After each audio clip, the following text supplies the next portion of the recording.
Hey, what's going on, friends and fam? It's John, and it's time for the JMART CAST for Monday, October 10th. Happy Thanksgiving. Hope you're having a great day. Hope you had a great week. Hope you enjoyed your Thanksgiving dinners and, just ate a lot of yummy food. It's okay to overdo it on Thanksgiving, in my opinion. It's kind of what I did. On Saturday, went to my wife's family for Thanksgiving dinner, and I piled my plate up full of turkey and other goodies. So, one day of eating like a pig is not going to make or break if you have some, health-related, weight-related goals. Just want to start by saying that. Regarding food, I guess, maybe I'll just mention real quick that I also had some sourdough pizza earlier this week. We had some friends come over with their young children, and I made some sourdough pizza dough, and it was awesome. Like, I love sourdough, obviously, for bread. If you follow my Instagram page, you see that I post sourdough loaf pictures all the time, but you can also use it to make the pizza dough. And it just makes it taste delicious, and I feel way less guilty eating pizza that way than I do when I order it from somewhere. Last time I ordered it from this company called Pizza Co. They actually make decent tasting pizza, but then when I was going to pick it up, I talked to the person who was making the pizza dough, or at least I thought he was making pizza dough. He was just rolling it out. Turns out they don't even make it on site. They get it shipped from somewhere else. I was like, all right, I'm not ever ordering pizza from here again. It's like, why? If in order for your pizza business to work, you have to have a supply chain where somebody else delivers you the dough. You can't make it in-house. I'm sorry, your business is too large. I can't support it. So, yeah. Moral of the story, make your own pizza at home. Anyways, in other news, that's the fun parts of the week, and kind of not as good of a part of the week earlier this week. I watched a disturbing thing. I don't know if you guys have been seeing this ads on the internet for this documentary called What is a Woman? And it's, I guess, produced by the Daily Wire, if you know what that is. And it's a pretty disturbing documentary, man. It made me pretty upset watching it, mainly because of two things. The first is, two people really that they highlight in this documentary. One's name is, what is it, Arthur Kinsey, I think. Let me just double check because I want to get the first name right. Alfred Kinsey, this guy who I didn't know he was such a horrible person, because actually I'd seen a movie of him with, who's the guy that was playing him, the actor, Liam Neeson did a movie, I think it's just titled Kinsey, his last name, where it's all about sexual revolution. He wrote some books about male sexual revolution and all that. And they portray him as this good guy, but fuck, it turns out this guy was he was a pedophile. He was a horrible person. Just search, even Google doesn't hide this, just Google search Kinsey child experiments, and you will get some really reputable sources talking about how this guy committed child sexual abuse, and he would basically make small babies achieve orgasm. I don't know how he did it. Obviously, I didn't want to dig too deep into that, but it's awful. And this guy is one of the fathers of the whole reason why there's this whole gender affirming thing going on right now. And you can't say that just let kids be kids, and we don't have to do double mastectomies and cut little girls' breasts off, or hysterectomies, or give them puberty blockers. He was one of the founding fathers of all this garbage happening. And the other one was, what's his name? Something Money. John Money. This guy is he's also one of the fathers of gender reassignment surgery. And his story was basically there was this, these parents who had twins, and I think they were Jewish, so they were maybe they weren't Jewish, but because non-Jews also perform, what's it called when you cut the tip of the dick? Hold on a second. Right, circumcision. So there's these twin boys. They had circumcision done on them when they were like, little babies, obviously. And one of them was done successfully while the other one was botched. And it was like irreparable damage done to the penis of this poor little baby. And so this sick fuck, let me get his name right, John Money, told the parents that they should try gender reassignment surgery and basically raise the kid as a little girl, even though he was a boy, obviously a boy. And like, it's just a freaking sad story, man. Like he didn't like, he didn't like the same things as girls do, obviously, growing up. And eventually he figured it out, but there's a lot of like emotional damage that happened. Like he figured it out, I think, later into his adulthood.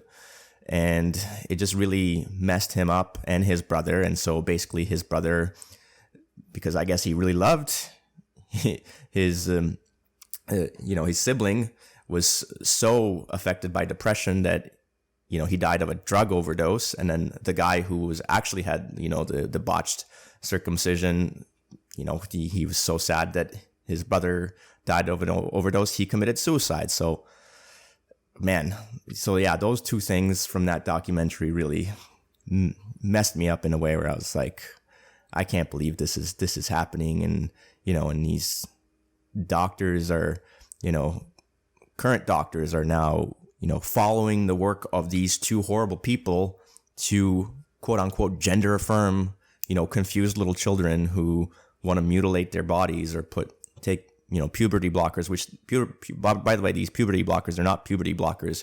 They're chemical castration agents.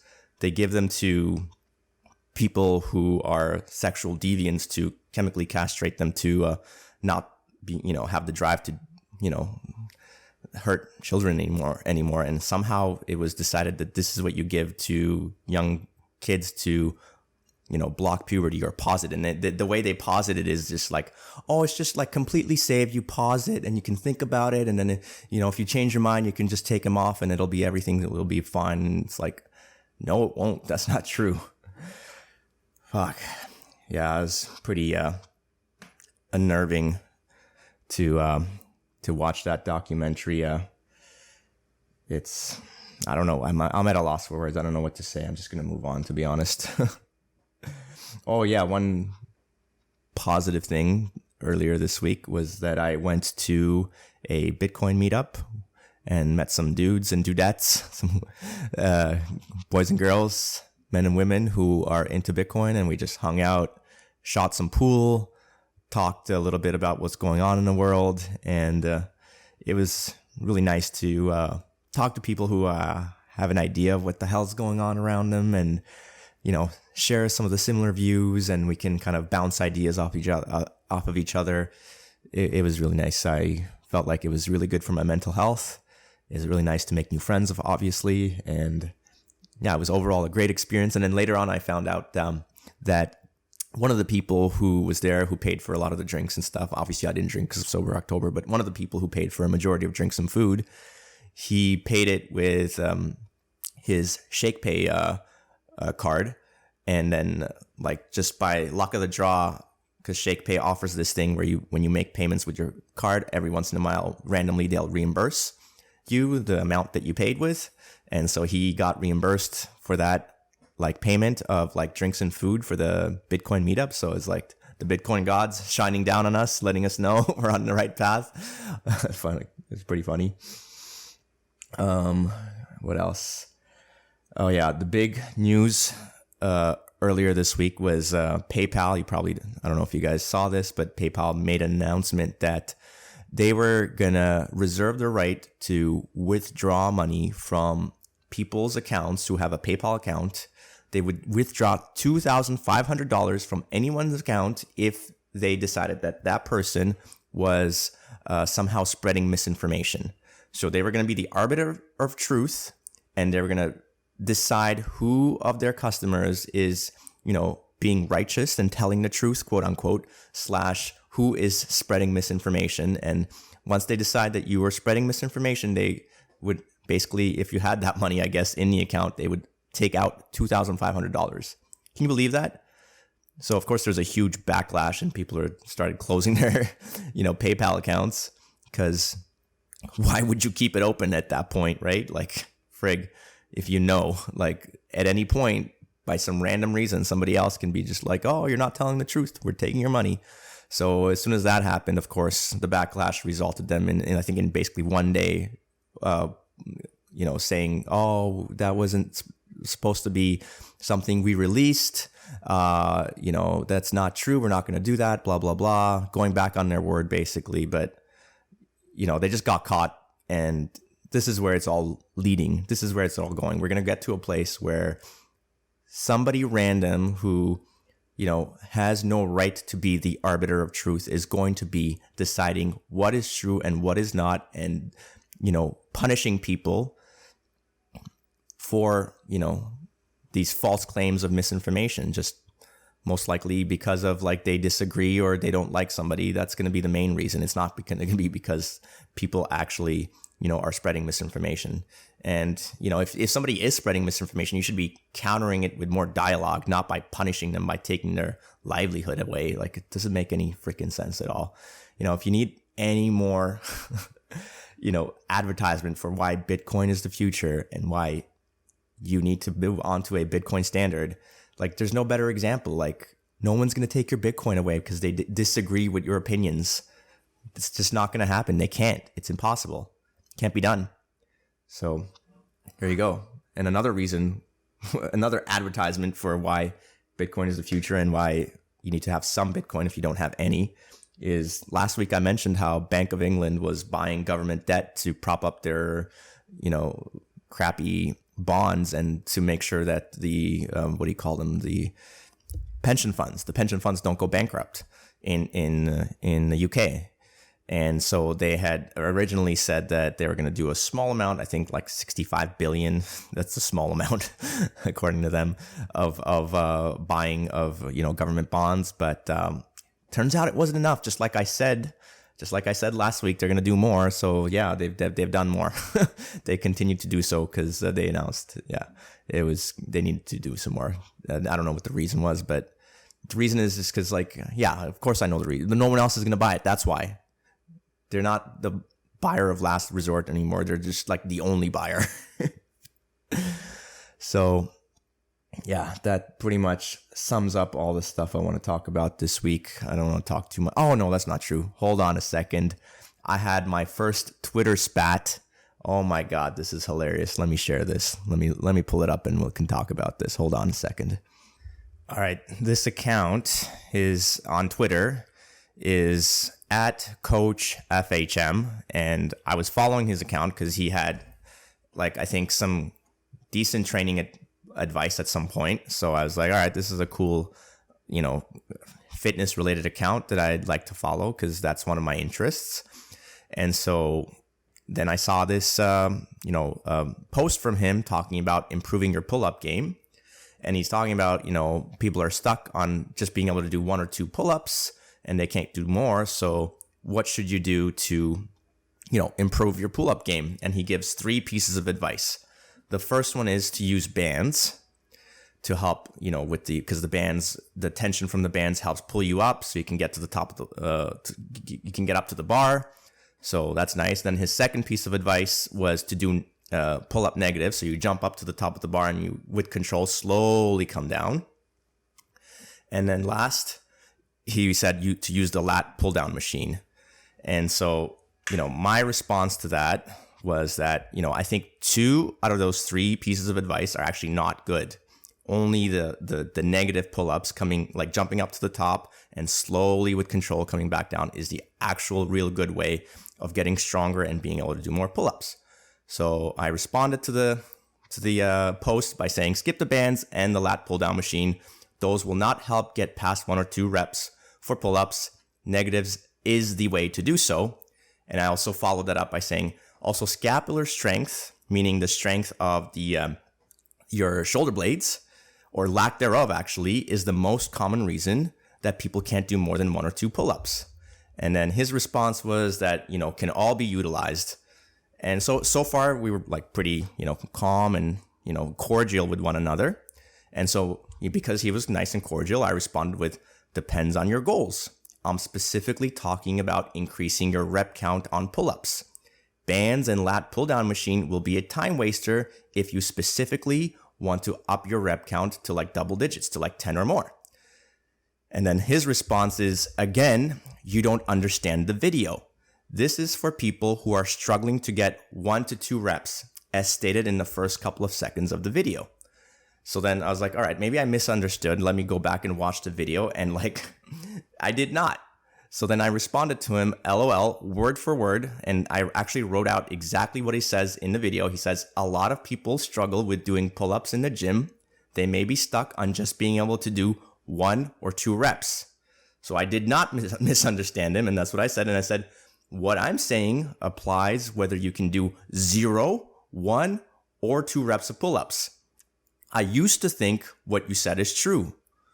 So I used to think that bands and lat pull downs would help with pull-ups, and I would use that with my clients, but it didn't work. It didn't work. It really didn't work. I tried it. It doesn't fucking work.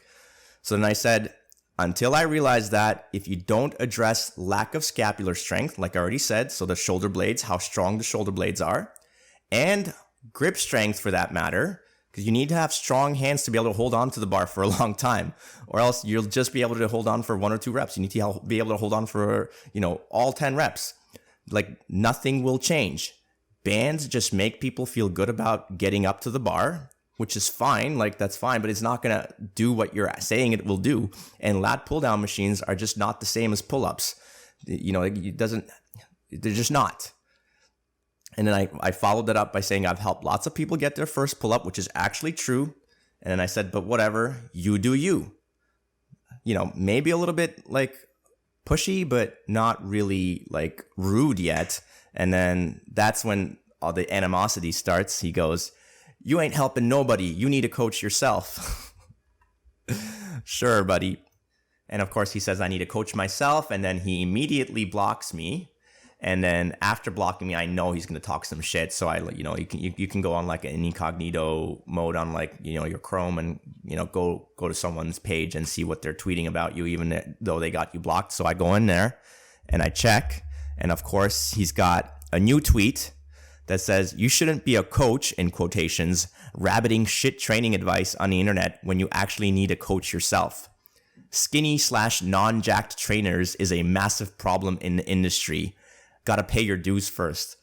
Okay, of course he disses me when he's got me blocked. So then, I respond, like, I know he's not going to see me because he's like, freaking got me blocked, but I just take screenshots of all of his like crappy, ways that he's like talked to me. And I said, my first Twitter fight resulting in getting blocked. I actually feel proud of this one because it's never a good sign when somebody attacks you as a person instead of addressing what you're saying. Like he's the one providing shitty training advice and he doesn't address what I'm talking about and just makes fun of me. So I was like, you know what? I took a picture of myself and I said, skinny, maybe, not jacked. Fuck you, Coach FHM. You don't know shit. I didn't say you don't know shit. I just said F you. And I said, come get some. And I made sure that the picture I took, there was no like specific light trickery that, that makes my 6-pack look any bigger than it actually is, or my muscles look any bigger than it actually is. So go to my Twitter page if you want to see how jacked I really am. And then I also asked my buddy Daniel Yours. He's a great coach who I worked with at one of the old gyms that I used to work at, and he's got his own podcast, actually, the Daniel Yours podcast, and he's just a great coach. He knows a lot. I asked him, what do you think? I said, am I being too harsh? Like, how do you help clients get more than 0, 1, or 2 pull-up reps? Am I too harsh in saying that bands and lat pull-down machines are a time waster? And his response was, first and foremost, I'd work on pulling mechanics. Once the client understands the pulling mechanics, I agree with you. Eccentrics and isometrics are the best by far. So eccentrics meaning that you slowly go down from the top or you hold the top position. That's what he means. He said, lat pull downs, in my experience, don't translate over that well from a strength perspective, but it can help with mechanics. That I agree with.